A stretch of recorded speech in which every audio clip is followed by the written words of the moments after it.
ಸಣ್ಣ ಹುಡುಗ ಪೂರ್ಣ ಪ್ರಜ್ಞೆ ಅನ್ನುವಂತ ಕವಿ, 5ನಂತೆ ಹುಡುಗ, ಕಾರ್ಕಳದವನು. ಅವನು ಮತ್ತೊಬ್ಬ ಹುಡುಗನ ಜೊತೆಗೆ ಅಭ್ಯಾಸ ಮಾಡ್ಲಿಕ್ಕೆ ಹೋಗಿದ್ದ ಒಂದು ಸರೋವರದಲ್ಲಿ. ಆ ಮತ್ತೊಬ್ಬ ಹುಡುಗ ಮುಳುಗಲಿಕ್ಕೆ ಶುರು ಮಾಡ್ದ. ಅಲ್ಲಿ ನೀರಿತ್ತು, ಏನೋ ಈತಾಡ್ಲಿಕ್ಕೆ ಹೋದ, ಅವನಿಗೆ ಇಡ್ಲಿಕ್ಕೆ ಬರ್ತಿರ್ಲಿಲ್ಲ. ಅವನು ಮುಳುಗ್ಲಿಕ್ಕೆ ಹೋದ, ಇವು ಅವನಿಗೆ ಬಚಾವ್ ಮಾಡ್ಲಿಕ್ಕೆ ಹೋದ, ಬಚಾವ್ ಮಾಡ್ದ, ಇವು ಮುಳುಗಿಸ್ದ. ಈಗಲ್ಲ, ಒಂದು 15 ವರ್ಷದ ಹಿಂದೆ. ಆಮೇಲೆ ಇವನು ಬರೆದಿಟ್ಟ ಒಂದಿಷ್ಟು ಪದ್ಯಗಳು ಸಿಕ್ಕು. ಅದನ್ನ ಆಮೇಲೆ ಅವ್ರ ತಾಯಿ ತಂದೆಲ್ಲ ಸೇರಿ ಪ್ರಿಂಟ್ ಮಾಡುವುದು. ಎಂತ ಅದ್ಭುತ ಪದ್ಯಗಳನ್ನು ಬರೆದು ಆ ಹುಡುಗ. ಅಂದ್ರೆ ಹೇಳಿದೆ, ಅದು 2 ದಬ್ಬೆ ಸಂಗತ ಪದ್ಯಗಳು, ಒಂದೊಂದೇ ಸಲ ಒಂದು ಪದ್ಯ ಹೇಳ್ತದೆ. ಗಂಧದ ಮಾಲೆಯನ್ನು ಪರಿಮಳದಲ್ಲಿ ಕಟ್ಟುತ್ತಾರೆ. ಎಂತ ಸಾಲು! ನಾವಾಗ ಗಂಧದ ಮಾಲೆಯನ್ನು ನೂಲಿನಲ್ಲಿ ಕಟ್ಟುತ್ತಾರೆ ಹೇಳ್ತೀವಿ, ಪರಿಮಳದಲ್ಲಿ ಕಟ್ಟುತ್ತಾರೆ. ಎಂತ ಧ್ವನಿ ನೋಡಿ! ನೂಲನ್ನು ಕಟ್ತಾರೆ, ಹೌದು, ನೂಲನ್ನು ಕಟ್ಟುವಾಗ ಪರಿಮಳ ಬರ್ತದೆ ಅನ್ನುವಂತಾನು ಅರ್ಥನೂ ಉಂಟು, ಅದನ್ನು ಪರಿಮಳದಲ್ಲಿ ಕಟ್ಟುತ್ತಾರೆ ಅನ್ನುವಂತಹ ಅರ್ಥನೂ ಉಂಟು. ಇನ್ನೊಂದು ಸಾಲುಂಟು ಅಲ್ಲಿ, ಎಲ್ಲರೂ ಖುಷಿಯಾಗಿದ್ದರೆ ಮಾತ್ರ ನಾನು ಬರೆಯುತ್ತೇನೆ, ಇಲ್ಲವಾದರೆ ಕವಿತೆ ಇಲ್ಲ. ಇದಕ್ಕಿಂತ ದೊಡ್ಡ ಅಧ್ಯಾತ್ಮ ಯಾವುದುಂಟು? 5 ವರ್ಷದ 5ನೇ ಎತ್ತೆ ಹುಡುಗ, ಎಲ್ಲರೂ ಖುಷಿಯಾಗಿದ್ದರೆ ಮಾತ್ರ ನಾನು ಕವಿತೆ ಹುಟ್ಟುವಂತಾನು. ಅಂದ್ರೆ ಸಂಯುಕ್ತವಾದಂತಹ ಬದುಕು. ಸಾಮಾನ್ಯವಾಗಿ ಪಠ್ಯೇತರ ಅಂತ ಮಾತಾಡ್ತೇವೆ ನಾವು, ಕರಿಕ್ಯುಲಮ್, ಎಕ್ಸ್ಟ್ರಾ ಕರಿಕ್ಯುಲಮ್. ಯಾಕೆ ಅದು ಎಕ್ಸ್ಟ್ರಾ? ಪಠ್ಯೇತರ ಅಂದ್ರೆ ಬದುಕು, ಬದುಕಿನ ಜೊತೆಗೆ ನಮಗೆ ಸಂಪರ್ಕ ಬೇಕು. ಅದಕ್ಕೆ ಜಾತ್ರೆ ಗೀತ್ರೆ ಅಂತೆಲ್ಲ ಮಾಡ್ಕೊಂಡಿತ್ತು. ಎಲ್ಲ ಜನ ಒಟ್ಟಿಗೆ, ಜಗತ್ತೇ ಒಂದು ಅದ್ಭುತವಾದ ಪಠ್ಯೇತರ. ನಮಗೆ ಪಠ್ಯೇತರ ಅಂದ್ರೆ ಅದು ಒಂಥರ ಇದು ಅಂದ್ರೆ ಅದು ಅದೇ ಮಾಡ್ತಾರೆ. ಸೊ ನಾವು ಪಠ್ಯನೇ ಮಾಡಿಕೊಂಡು ಪಠ್ಯೇತರದ ಬಗ್ಗೆ ಆಸಕ್ತಿನೇ ಇಲ್ಲೇ ಮಾಡ್ಕೊಂಡ್ಬಿಟ್ರೆ ಅದು ನಮ್ಮ ಲೈಫ್ ಬಹಳ ಶುಷ್ಕವಾದದ್ದು. ಅದೇ ಕೊನೆಗೂ ಅಲ್ಲಿ ಹೋಗ್ಬಿಟ್ಬಿಡ್ತದೆ. ಅದು ನಮ್ಮ ಪೈಕಿಯವರೇ ಇದ್ದಾರೆ, ಅಲ್ಲಿಗೆ ಹೋಗ್ಬಿಡ್ತದೆ ಗಾಡಿ, ವೇಸ್ಟ್ ಬಾಡಿಗಳಾಗ್ತದೆ. ಪಠ್ಯೇತರ ಅಲ್ಲಿಂದಲೇ ಬರೋದೆಲ್ಲ. ಇದು ನೋಡಿದ್ರೆ ನಾನು ಬಹಳ ಖುಷಿ ಆಯ್ತು. ಎಷ್ಟು ರಂಗೋಲಿಗಳು ಈ ನಿಮ್ಮ ಕೈ ಬರಹದ ಪತ್ರಿಕೆ. ಕೈ ಬರಹ ಈಗ ಮಜಾ ಅಂದ್ರೆ, ಅವತ್ತು ಕಾಲದಲ್ಲಿ ಡಾಕ್ಟರ್ ಕೈ ಬರಹ ಹೇಳಿ ಗೇಲಿ ಮಾಡ್ತಿದ್ರು, ಯಾರಾದ್ರೂ ಅಕ್ಷರ ಚೆನ್ನಾಗಿದ್ದಿದ್ರೆ. ಹೌದು, ಈಗ ಯಾವ ಪರಿಸ್ಥಿತಿ ಬಂದಿದೆ ಅಂದ್ರೆ, ನನ್ನ ಫ್ರೆಂಡ್ ಒಬ್ಬ ಹೇಳ್ತಿದ್ದ, ನಾನೇ ಹೇಳಿದೆ ಅವನಿಗೆ, ನೀವು ನಿಮ್ ಪೇಷಂಟ್ಸಿಗೆ ಹೇಳಿ ದಿನಾ 4 ಪೇಜ್ ಕೈಯಲ್ಲಿ ಬರೀಲಿಕ್ಕೆ ಹೇಳಿ, ಬೇಗ ಗುಣ ಆಗ್ತದೆ ಅವರಿಗೆ ಹೇಳಿ. ಈಗ ಹಾಗಾಗಿದೆ. ಮೈಂಡ್ ಅಂಡ್ ಇದು ಬಾಡಿ ಹ್ಯಾಂಡ್ ಕೋಆರ್ಡಿನೇಷನ್ ಈಗ ತಪ್ಪೋಗಿದೆ. ಎಲ್ಲರೂ ನಿರಕ್ಷರಸ್ಥರಾಗ್ತಾ ಇದ್ದಾರೆ. ಈಗ ಈ ಟೈಪ್ ಮಾಡಿ ಮಾಡಿ ಮಾಡಿ ಹೊಸ ಹುಡುಗರ ಅಕ್ಷರ ನೋಡಿ ನೀವು, ಬರೀ ಟೈಪ್ ಮಾಡಿ ಮಾಡಿ ಮಾಡಿ ಅಕ್ಷರನೇ ಬರೆದಿದ್ದರು ತರ ಅಕ್ಷರ ಆಗ್ತಾ ಇದೆ. ಅದು ಬಹಳ ಡೇಂಜರಸ್. ಯಾಕಂದ್ರೆ ಮೈಂಡಿಗೆ ಮತ್ತು ಇದಕ್ಕೆ ಒಂದು ಕನೆಕ್ಷನ್ ಇರ್ತದೆ. ಕೈ ಬರಹಕ್ಕೆ ಸುಂದರವಾದ ಕೈ ಬರಹಗಳನ್ನು ನೋಡುವುದು ಬಹಳ ಕಷ್ಟ ಆಗ್ತಾ ಇದೆ. ಸೊ ಕೈ ಬರಹದ ಪತ್ರಿಕೆ ನೋಡಿ ಬಹಳ ಖುಷಿ ಆಯ್ತು ನನಗೆ. ಅದರ ರಂಗೋಲಿ ನೋಡಿ ಖುಷಿ ಆಯ್ತು. ಮತ್ತು ಒಂದು ನನಗೆ ನೆನಪಾಯಿತು, ನಮ್ಮ ಶಾಲೆಯಲ್ಲಿ ಒಂದ್ಸಲ ಆಗಸ್ಟ್ 15ಕ್ಕೆ ನಮ್ಮ ಊರಿನ ಡಾಕ್ಟರ್ ಜಠಾರ್ ಅಂತ ಡಾಕ್ಟರ್ ಇದ್ರು, ಅದ್ಭುತ ಕಲಾವಿದರು. ಡಾಕ್ಟರ್ ಅವರು ಮದ್ದು ಕೊಡ್ತಾ ಇದ್ರು ಮತ್ತು ಕಲಾವಿದರು. ಅವರು ನಮ್ಮ ಕ್ಲಾಸಿನಲ್ಲಿ ಇದು ಏನೋ ಡೆಸ್ಕೆಲ್ಲ ತೆಗೆದು ಆ ದಿವಸ ರಂಗೋಲಿ ಹಾಕಿದ್ರು, ಗಾಂಧೀಜಿಯವರ ರಂಗೋಲಿ ಹಾಕಿದ್ರು. ಬ್ಯೂಟಿಫುಲ್. ನಮ್ಮದು ಹೊಸಮನಿ ರಂಗೋಲಿ, ಅವರ ಫ್ರೀ ಹ್ಯಾಂಡ್ ರಂಗೋಲಿ. ಉಳಿದವರೆಲ್ಲ ರಂಗೋಲಿ ಇದು ಯಾವುದು ಡಾಟ್ ಹಾಕಿ ಮಾಡ್ತಾರಲ್ಲ, ಅದು ಕನ್ವೆನ್ಷನಲ್ ರಂಗೋಲಿ.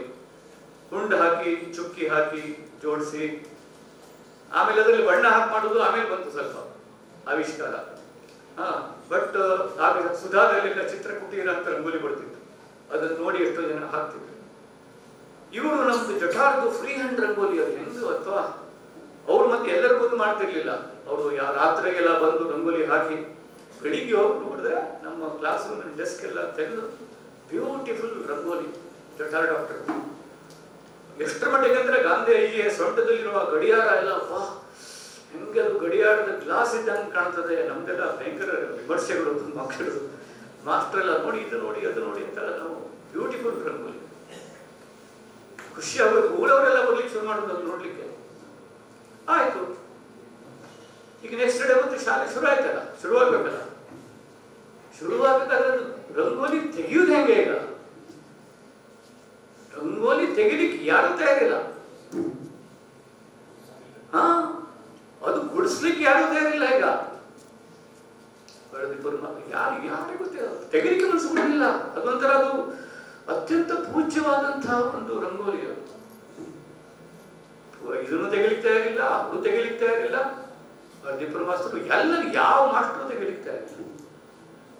ಆಮೇಲೆ ನನಗನ್ಸಿದ್ರೆ ಅದು ಜಟ್ಟಾಡ ಆಗ್ತಾನೆ ಬಂತು. ಒಂದು ಏನಿಲ್ರಿ ಅದು ನಿಮ್ಮ ಮನಸ್ಸು ಹೃದಯದಲ್ಲಿ ಇದ್ರೆ ಆಗ್ತದೆ, ಅದು ಏನಿಲ್ಲ ಬನ್ನಿ ನಾವೆಲ್ಲ ಸೇರಿ ತೆಗೆಯುವ ಹೇಳಿ ಉಳಿದ ಮಾಸ್ತರ್ನೆಲ್ಲ ಸೇರಿಸಿ ಆಮೇಲೆ ತೆಗೆದು ಅಂತ ಇತ್ತು. ಆ ಒಂದು ಹಿಂಜರಿಕೆ ಅದು ಒಂದು ಒಂದು ಒಂದು ಆರಾಧ್ಯ ಅಂದ್ರೆ ಅದು ಅದು ಕವಿತೆ. ಅದು ನಾನು ಹೇಳುದು ಅದು ನೋಡಿ, ಅದು ಆ ಒಂದು ಹಿಂಜರಿಕೆ ಅದು ಮಜಾ. ಅಂದ್ರೆ ಅದು ಪ್ರಾಬ್ಲಮ್ ಆದಷ್ಟು ಕೂಡ ನಮ್ಗೆಲ್ಲ ಸ್ಟೂಡೆಂಟ್ಸ್ಗೆಲ್ಲ ಖುಷಿ, ಯಾಕಂದ್ರೆ ಕ್ಲಾಸ್ ಇದಲ್ಲ ಅದು ತಡ ಆದಷ್ಟು ನಮ್ಗೆ ಖುಷಿ. ಅದು ಪ್ರಾಬ್ಲಮ್ ಬಗೆಹರಿದ ಮೇಲೆ ನಮ್ಗೆ ಬೇಜಾರಾಗೋಯ್ತು, ಯಾಕಂದ್ರೆ ಮತ್ತೊಂದು ದಿವಸ ಹೋಗ್ತದೆ ಮಾಡಿದ್ವಿ, ಅದ್ರ ನಶೀಬದಲ್ಲಿ ಇರ್ಲಿಲ್ಲ. ಆ ದಿವಸ ಪ್ರಾಬ್ಲಮ್ ಸಾಲ್ವ್ ಆಗೋಯ್ತು. ಸಂಜೆಗೆ ಕ್ಲಾಸ್ ಮತ್ತೆ ನೆಕ್ಸ್ಟ್ ಡೇ ಕ್ಲಾಸ್ ಒಳಗೋಯ್ತು. ಈ ರೀತಿಯ ವಿದ್ಯಮಾನಗಳು ಏನೇನು ನಡೀತಾವಲ್ಲ, ಇವು ಪಠ್ಯೇತರ ಜೀವನದಲ್ಲಿ ನಾಟಕ ಕಂಪನಿಗಳು ಬರೋದು, ಜಾತ್ರೆಗೆ ನಿಮ್ಮ ತೇರು, ಹೊನ್ನಾವರ ತೇರು, ಏನೇನೆಲ್ಲ ಆಗ್ತದೆ ಇವೆಲ್ಲ ಮನುಷ್ಯ ಲೋಕದ ಸಂಪರ್ಕ. ನಾನಾ ರೀತಿಯ ಜನಗಳು, ಅಂದ್ರೆ ನಮ್ಮ ದೇಶದಷ್ಟು ಅದ್ಭುತವಾದ ನಾನಾ ರೀತಿ ರಿವಾಜು ನಂಬಿಕೆಗಳ ಜನಗಳ ಒಂದು ಮಿಸಳ ಭಾಜಿ ಅಂತ ಕರಿತೇವೆ ನಾವು. ಸಂಯುಕ್ತವಾದ ಮನಸ್ಸಿನ ಒಂದು ದೇಶ ನಮ್ಮದು. ಇದು ಎಲ್ಲೂ ಇಲ್ಲ. ಅದಕ್ಕಾಗಿ ಜನ ಇಂಡಿಯಾ ಇಂಡಿಯಾ ಅಂತ ಕೊಡ್ತಾರೆ. ಸ್ಪಿರಿಚುವಲಿಸಮ್ ಆಫ್ ಇಂಡಿಯಾ ಅಂದ್ರೆ ಸಂಯುಕ್ತವಾದ ಮನಸ್ಸಿನ ಸ್ಪಿರಿಚುವಲಿಸಮ್. ಅದು ನಮ್ದು ಮೊನೋಲಿಥಿಕ್ ಅಲ್ಲ. ಮೊನೋಲಿಥಿಕ್ ಅಂದ್ರೆ ಒಂದೇ ನೋಡಿದು, ನಮ್ದು ಅಲ್ಲ. ನಮ್ದು ಬಹುತ್ವದ ದೇಶ ಅಂತಂದ್ರೆ ಆ ಸೌಂಡ್ ಬೇರೆ ಆಗ್ತದೆ. ಚಾರ್ಲ್ಸ್ ಡಾರ್ವಿನ್ ಅಂತ ಇದ್ದಾನೆ, ಅವನ ಹೆಸರು ಕೇಳಬೇಕು ನೀವು. ಚಾರ್ಲ್ಸ್ ಡಾರ್ವಿನ್ ಅಂದ್ರೆ ಅವನು ವಿಕಾಸವಾದ್ರು. ಅವನು ಹೇಳ್ತಾನೆ, diversity leads to evolution and homogeneity leads to extinction ಅಂತ. ಅಂದ್ರೆ ವೈವಿಧ್ಯತೆ ವಿಕಾಸವಾದದ ಮೂಲ ಶಕ್ತಿ, ಮತ್ತು ಹೋಮೋಜಿನಿಟಿ ಅಂದ್ರೆ ಒಂದೇ ತರ ಇರೋದು ಎಕ್ಸ್ಟಿಂಕ್ಷನ್ ಅಳಿವಿಗೆ ಪ್ರೇರಣೆ ಅಂತ ಹೇಳ್ತಾರೆ. ಅಂದ್ರೆ ನಮ್ದು ಆಡಳಿತಕ್ಕೆ ಒಂದು ಹೋಮೋಜಿನಿಯಸ್ ಆದಂತ ಅಪರೂಪದ ಒಂದು ದೇಶ ನಮ್ದು.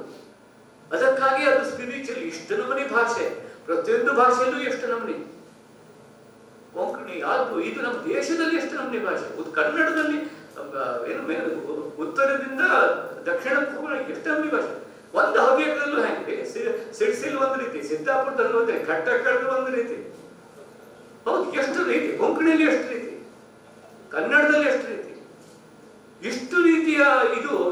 ಆಗ ಎಲ್ಲ ಬಿಟ್ಕೊಂಡು ಈಗ ಎಲ್ಲರೂ ನಾವು ಆ ಕೆಟ್ಟ ಸೀರಿಯಲ್ ಕನ್ನಡದಲ್ಲಿ ಮಾತಾಡಿ ಶುರು ಮಾಡಿದ್ರೆ ನನ್ನ ಫ್ರೆಂಡ್ಸ್ ಎಲ್ಲ ಬಯಸ್ಕೊಡ್ತಾರೆ ನನ್ನ ಉತ್ತರ ಕನ್ನಡದವರೇ. ಆವಲ್ಲ ಅಂದ್ಬಿಡುದು. ನಮ್ಮಪ್ಪನೂ ಮಾತಾಡ್ತಿಲ್ಲ, ನಮ್ಮ ಅಜ್ಜಿನೂ ಮಾತಾಡ್ತಿಲ್ಲ. ಹೋಗಲ್ಲ ಅಂದ್ಬಿಡುದು. ಹಾಗೇನಿಲ್ಲ, ಅವ್ರು ಬೆಂಗಳೂರಿನವರು ಹಂಗೆ ಮಾತಾಡೋದಿಲ್ಲ. ಅದೆಲ್ಲ ಸೀರಿಯಲ್ ನೋಡಿ ಡೈಲಾಗ್ ನೋಡಿ ಬರ್ಕೊಟ್ಟಿರೋ ಭಾಷೆ. ಆಗೋದಿಲ್ಲ, ಹೇಳ್ಬೇಕಪ್ಪ ಅದು ನಮ್ಮ ಭಾಷೆ, ನಾವ್ ಹೆಂಗ್ ಬಿಡ್ಬೇಕು ಅದನ್ನ. ಈಗ ನಾನು 25 ವರ್ಷ ಬಾಂಬೆಲಿ ಇದ್ದೆ, ಕಳೆದ 25 ವರ್ಷದಿಂದ ಬೆಂಗಳೂರಲ್ಲಿ ಇದ್ದೇನೆ. ನಾನು ಆಗುದಿಲ್ಲ ಹೇಳ್ತೇನೆ. ಆ ಖುಷಿ ಮತ್ತೆ ಇಲ್ಲಿರ್ತದೆ. ಆಯ್ತು, ಆಗೋಲ್ಲ ಹೋಗಲ್ಲ ಮಾತಾಡ್ಬೋದಿತ್ತಲ್ಲ. ಈಗ ನಾನು ಭಾಷಣ ಮಾಡ್ಬೇಕು ಹಿಂಗೆ ಮಾಡ್ತಾ ಇಲ್ಲ ಅಲ್ಲ ಹೇಳಿದೆ ನಾನು. ಯಾಕಂದ್ರೆ ನಮ್ಮ ಭಾಷೆಯಲ್ಲಿ ನಾವು ಮಾತಾಡಿದ್ರೆ ಅದು ಒಂದು ಖುಷಿನೇ ಬೇರೆ ಇದೆ. ಅದು ನಮ್ಮ ಅಂಗಿ ನಮ್ಮ ಶರ್ಟ್ ನಾವು ಹಾಕೊಂಡಂಗೆ, ಬೇರೆಯವರಂಗಿ ಎಷ್ಟೊತ್ತು ಹಾಕ್ತೀರಿ ನೀವು, ಸರಿ ಅನ್ಸೋದಿಲ್ಲ. ಸೊ ಅದೇ ರೀತಿ ಈ ನಾನು ಹೇಳೋದು, ಈ ರೀತಿ ಕವಿತೆ, ಕಾವ್ಯ, ಕಥೆ, ಗೀತೆ ಏನಿದೆಯಲ್ಲ, ಅದು ನಮ್ಮ ಕೌಶಲ, ನಮ್ಮ ಅನುಭವದಿಂದ ಬಂದಷ್ಟು ಚೆನ್ನಾಗಿರ್ತದೆ. ಹೊರತು ಹಿಂಗ್ ಬರ್ತದೆ ಕತೆ, ಹಿಂಗ್ ಬರ್ತದೆ ಕಾವ್ಯ ಅಂತ ಯಾವುದೂ ಸಿಲೆಬಸ್ ಇಲ್ಲ. ಆ ಸಿಲೆಬಸ್ ಬಿಟ್ಟಾಗ್ಲೇ ಹೊಸ ಸಿಗ್ತದೆ. ಹೈವೇ ಮಾಡ್ಬೇಕಾದ್ರೆ ನೋಡಿ ಜನ ಊರು ಗೀರು ಎಲ್ಲ ಬೈಸ್ ಪಾಸ್ ಮಾಡಿ ತಗೊಂಡು ಹೋಗ್ಬಿಡ್ತಾರೆ. ಏನೇನು ಕಾಣುವುದು. ಈ ಹೈವೇ ಬಂತು, ಕೃಷ್ಣಮೂರ್ತಿಯ ಹಿತ್ಲಿಂದನೇ ಹೋಯ್ತು.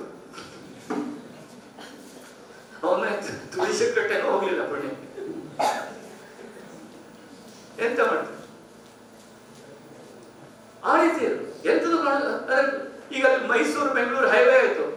ಅಲ್ಲಿ ಹೋದವರು 1.25 ಗಂಟೆ ಮುಟ್ಟಿಬಿಟ್ಟೆ. ಮುಟ್ಟಿ ಎಂತ ಗುಡ್ಡೆ ಕಡಿದೆಪ್ಪ ನೀನು, ಹೋಗ ಶ್ರೀರಂಗಪಟ್ಟಣ ನಿಂತ್ಕೊಂಡು ಒಂದು ಶಿಂಗಳ ಕುಡಿತಿದ್ದೆ. ಮತ್ತೆ ಯಾವುದೋ ನಿದ್ದೆಲ್ಲೂ ಒಂದು ಆಲದ ಮರ ಕಂಡಾಗ ಬಂದಾಗ ರಾಮನಗರ ಬಂದು ತೊಳ್ಕ ಗೊತ್ತಾಗ್ತಿತ್ತು. ಅದೆಲ್ಲ ಒಂದು ಜನ ಜೀವನ ಜೊತೆಗೆ ಒಂದು ಸಂಪರ್ಕ ಇತ್ತು. ರಾಗಿ ಹೊಸಡಿಯಲ್ಲಿ ಒಂದು ಮಿಶ್ರ ಭಾಷೆ ತಿಂದೆ. ಆದ್ರೆ ಒಂದು ಮನುಷ್ಯ ಲೋಕದ ಜೊತೆಗೆ ನಿಮಗೆ ಸಂಪರ್ಕವೇ ಬೇಡ ಅಂದಾಗ ಸಾಹಿತ್ಯ ಇದೆ ಅಂತಕ್ಕೆ. ಆಮೇಲೆ ಇನ್ನೊಂದು ಮಿಸ್ಕನ್ಸೆಪ್ಷನ್ ಉಂಟು. ಸಾಹಿತ್ಯ ಅಂದ್ರೆ ಅದು ನನಗೆ ಬೇಜಾರಾದಾಗ ನಾವು ಅದೆಂತದ್ದು ಅಂದ್ರೆ ಸಾಹಿತ್ಯ ಅಂದ್ರೆ ದಿನಚರಿ ಅಲ್ರಿ. ನಿಮ್ಮ ಡೈರಿ ತಗೊಂಡು ನಮ್ಗೆಂತ ಮಾಡೋದದೆ? ನಿಮ್ಗೆ ಬೇಜಾರಾಯ್ತು, ನಿಮ್ಗೆ ಎಂತ ಹೊಟ್ಟೆ ನೋವಾಯ್ತು ತಗೊಂಡು ನಮ್ಗೆಂತ ಮಾಡೋದದೆ? ಅದು ನೀವು ಬರ್ಕೊಳ್ಳಿ ದಿನಚರಿಯಲ್ಲಿ. ಸಾಹಿತ್ಯ ಅಂದ್ರೆ ಸಮಾಜದ ಜೊತೆಗೆ ಸಂಭಾಷಣೆ. ಸಾಹಿತ್ಯ ಅಂದ್ರೆ ಒಂದು ಸಾಮಾಜಿಕ ಜೀವನದ ಆಚರಣೆ. ಈಗ ನೀವೆಲ್ಲ ಶರ್ಟು ಪ್ಯಾಂಟು ಎಲ್ಲ ಹಾಕೊಂಡಿದ್ದೀರಲ್ಲ, ಅಥವಾ ನೀವೆಲ್ಲ ಸಮವಸ್ತ್ರ ಹಾಕೊಂಡಿದ್ದೀರಲ್ಲ, ನಿಮ್ಮ ಶರ್ಟು ಪ್ಯಾಂಟು ಸೀರೆ ಡ್ರೆಸ್ಸು, ನೀವು ಕೂತ್ಕೊಂಡಿರೋ ಕುರ್ಚಿ, ನಿಮ್ಮ ಮನೆಯಲ್ಲಿರುವಂತ ಎಲ್ಲಾ ಸಾಮಾನುಗಳು, ಸೋಫಾ ಸೆಟ್ಟು, ಕಾರು, ದಿನಸಿ, ಬಾಟ್ಲು, ನೀವು ನಾಳೆ ಆಸ್ಪತ್ರೆ ಹೋಗೋ ತಯಾರಾಗೋ ಮೆಡಿಸಿನ್ನು, ಎಲ್ಲವೂ ಸಾವಿರಾರು ರೀತಿ ನೀತಿ ಧರ್ಮ ಜಾತಿಗಳ ಜನಗಳ ಪರಿಶ್ರಮದ ಬೆವರಿಂದ ತಯಾರಾದ ವಸ್ತುಗಳು. ನೆನಪಿಟ್ಕೊಳ್ಳಿ, ಅವರೆಲ್ಲರ ಋಣದಲ್ಲಿ ನಾವಿದ್ದೇವೆ. ಅವರೆಲ್ಲರ ಋಣದಲ್ಲಿ ನಾವಿದ್ದೇವೆ. ಸೊ ಸಾಹಿತ್ಯ, ಕಲೆ ಇವೆಲ್ಲವೂ ಆ ಋಣದ ಒಂದು ಆಚರಣೆ. ಹೊರತು ನಮ್ಮೊಬ್ಬನಿಗೆ ಬೇಜಾರಾಯ್ತು, ರಾತ್ರಿಗೆ ಗಾಳಿ ಬರ್ತಾ ಉಂಟು, ಬೆಳೆದಿ